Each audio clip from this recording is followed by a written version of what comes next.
ტრამპის მარშრუტი საერთაშორისო მშვიდობისა და კეთილდღეობისთვის სწორედ ასე ჰქვია იმ ისტორიულ შეთანხმებას, რომელსაც აზერბაიჯანისა და სომხეთის ლიდერებმა ხელი მოაწერეს დონალდ ტრამპის თანდასწრებით.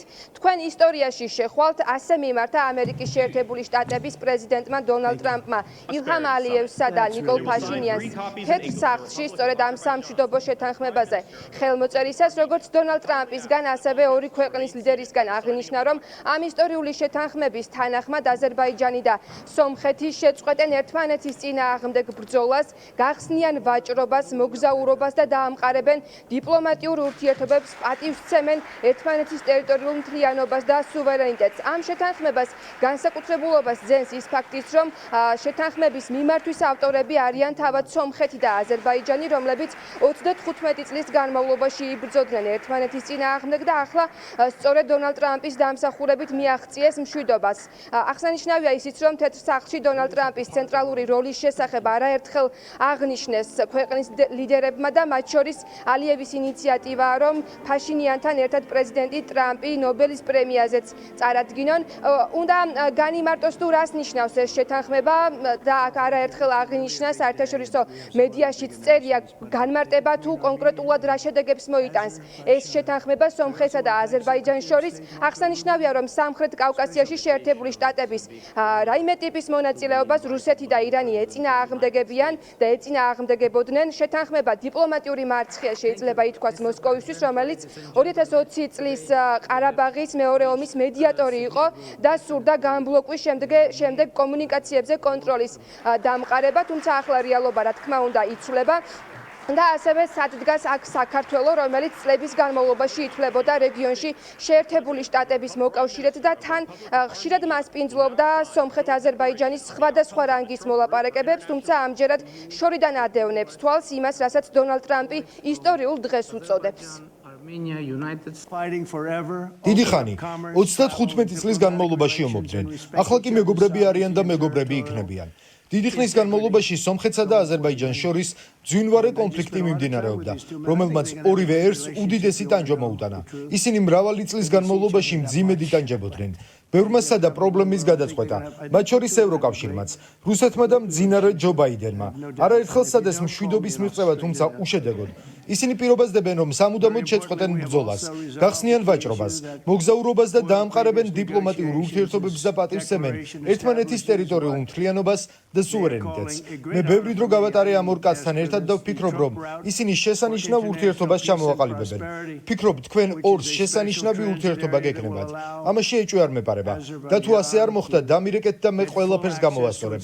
ეს დეკლარაცია, რასაც მათ ჩემს პატივსაცემად უწოდეს ტრამპის მარშრუტი, საერთაშორისო მშვიდობისა და კეთილდღეობისთვის, ადგენს, რომ საშუალებას მისცემს აზერბაიჯანს სრული ცდომა ჰქონდეს ნახიჩევანის მის ტერიტორია. ამავდროულად სრულად პატივისცეს სომხეთის სუვერენიტეტს, ასე რომ ისინი შეძლებენ იცხოვრონ და იმუშაონ ერთად.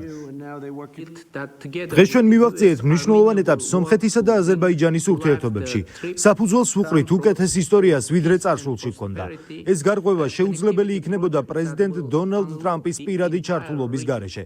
სამშვიდობო შეთანხმება გზას გაუხსნის აწლეულობით მიმდინარე კონფლიქტის დასრულებას ჩვენს ქვეყნებს შორის და დაიწყება ახალი ეტაპი, რომელიც დაფუძნებული იქნება ერთმანეთის სუვერენიტეტისა და ტერიტორიული მთლიანობის სრულ პატივისცემაზე.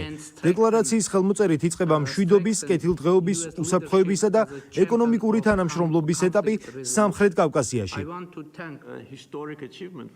ნამდვილად, ჩვენ ახალ ისტორიას ვწერთ ორ სახელმწიფოს, ამერიკის შეერთებულ შტატებსა და აზერბაიჯანს შორის ურთიერთობებში.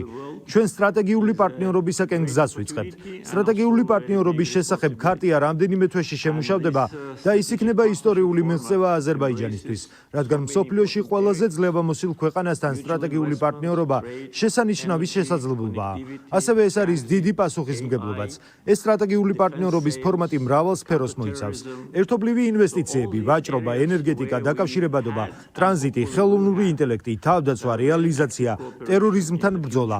ყველა ამ სფეროში ჩვენ გვაქვს და ვიმედოვნებ მომავალშიც გვექნება თანამშრომლობა. ორ სახელმწიფოს შორის დადებული ისტორიული შეთანხმების პარალელურად თეთრ სახლში გამართული ამ შეხვედრისას ასევე ითქვა, რომ აზერბაიჯანი ხდება სტრატეგიული პარტნიორი ამერიკის შეერთებული შტატების და აქ არაერთხელ აღინიშნა, რომ ეს ურთიერთობები უფრო მეტად გამყარდება და ამის მზაობა, რა თქმა უნდა, აზერბაიჯანის მხრიდან არსებობს. ამ ისტორიულ შეთანხმებას ესწრებოდნენ შეერთებული შტატების ლიდერები, პოლიტიკოსები, რომლებიც რა თქმა უნდა მზაობას გამოხატავენ, რომ ისინი ამ ურთიერთობებს გაამყარებენ და შეერთებული შტატების დახმარებით სომხეთსა და აზერბაიჯანს შორის დადებული შეთანხმება ეს არ არის დროებითი, ეს არის გრძელვადიანი, რაც დონალდ ტრამპმა არაერთხელ აღნიშნა სიტყვით გამოსვლისას და ასევე ითქვა ისიც, რომ რა თქმა უნდა ეს ურთიერთობები გამყარდება და დონალდ ტრამპი დააკვირდება მათ მოქმედებებს, საუბარია სომხეთსა და აზერბაიჯანზე და თუ კი რაიმე პრობლემა შეექმნება, დონალდ ტრამპი ამბობს, რომ მათ შეუძლიათ ერთი ზარით მასთან ეს პრობლემები მოაგვარო.